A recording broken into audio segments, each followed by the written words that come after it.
Private స్కూళ్ళ నుంచి మానేసి లేదా పిల్లలు వచ్చి ప్రభుత్వ పాఠశాలల్లో చేరినరు. 28వ స్థానం ఉన్న తెలంగాణ రాష్ట్రం విద్యలో 18వ స్థానానికి వచ్చింది 2 సంవత్సరాలు మీరు కష్టపడితే దేశంలో. నేను ఇప్పుడు మిమ్మల్ని అడుగుతున్నా, 2023 డిసెంబర్ కంటే ముందు మీరే టీచర్లు, ఇవే పాఠశాలలు మారలే, పిల్లలు మారలే, మా టీచర్లు మారలే. అంతకంటే ముందు 14 నుంచి 23 వరకు ఎవ్రీ ఇయర్ ఎందుకు డౌన్ఫాల్ చూసింది, 24 నుంచి 26 వరకు ఎందుకు అప్ ట్రెండ్ చూస్తున్నాం మనం? పొలిటికల్ ఎగ్జిక్యూటివ్ యొక్క అటెన్షన్,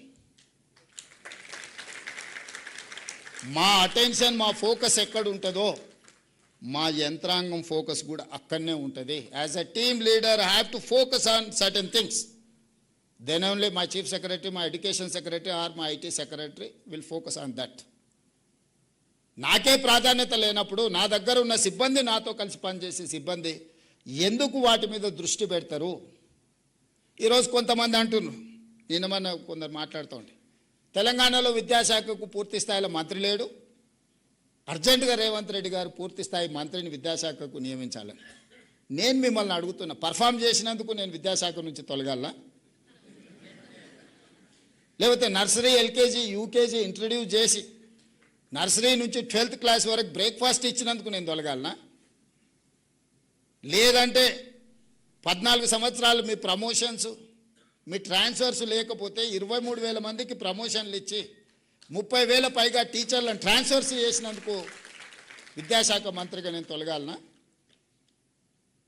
1956లో మొదలుపెట్టిన ఐటీఐలను ఆనాటి డీజిల్ మెకానిక్ లేకపోతే ఆనాడు ఉన్న నైపుణ్యాన్ని ఈ రోజు వరకు 70 సంవత్సరాలైనా అదే నేర్పిస్తున్న ఐటీఐలను ఏటీసీలుగా, అడ్వాన్స్ టెక్నాలజీ సెంటర్స్గా 119 నియోజకవర్గాలలో 119 మొదలుపెట్టి 3,000 కోట్ల రూపాయలు ఖర్చు పెడితే వాటిని అప్గ్రేడ్ చేయడానికి 86% టాటా ఇన్స్టిట్యూట్ ఇన్వెస్ట్ చేసింది. ఓన్లీ 14% స్టేట్ గవర్నమెంట్ పెట్టింది. ట్రైనర్స్ ట్రైనింగ్ టాటా ఇచ్చింది.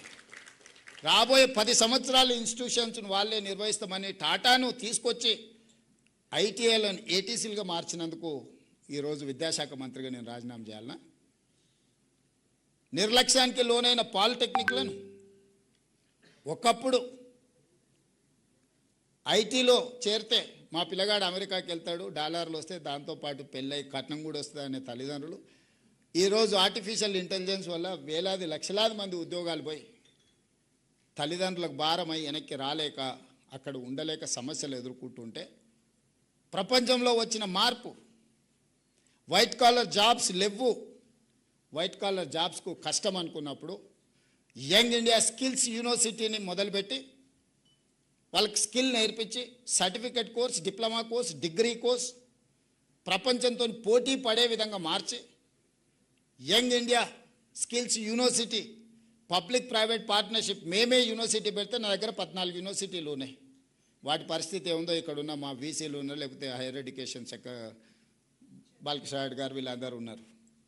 ఇంకొకటి నేను పెట్టినా అదనంగా చేసేది ఏం లేదని చెప్పి young India skills university aided by Anand Mahindra vehicles మీరు చూస్తుంటారు రోడ్ల మీద కార్లు ఇవన్నీ.